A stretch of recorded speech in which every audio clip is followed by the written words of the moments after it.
جو ٹریفک ہے کسی بھی ملک کی گڈ گورننس یا بیڈ گورننس کا ایک پیرامیٹر ہے۔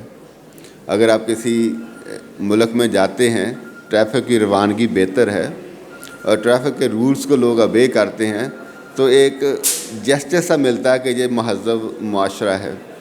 میرا سب سے پہلا جو آؤٹ آف کنٹری ٹور تھا وہ سائپرس کا تھا، نکوسیا شہر میں گیا۔ آپ دیکھتے ہیں کہ ہر چوراہے پہ پاکستان میں پولیس آفیسر یا ٹریفک آفیسر موجود ہوتا ہے، تو میں نے کسی چوراہے پہ وہاں پہ پولیس آفیسر کو نہیں دیکھا۔ وہ جو ان کے ایجوکیشن انسٹیٹیوٹس نے یا ڈرائیونگ لائسنس حاصل کرنے سے پہلے کی ٹریننگ ہے، اسی کی بنیاد پہ وہ ساری ٹریفک چل رہی ہوتی تھی۔ رات کے 12 بجے اگر ریڈ لائن تھی تو گاڑیاں رک جاتی تھیں، ریڈ لائن جب نہیں ہوتی تھی تو گاڑیاں روانہ ہوتی تھیں۔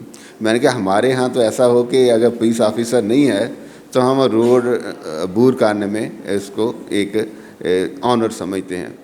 تو جیسے جیسے ٹریفک اویئرنیس اور ٹریفک ایجوکیشن بہتر ہوگی تو میں بلیو کرتا ہوں کہ ہمارا ٹریفک کا نظام بھی بہتر ہوگا۔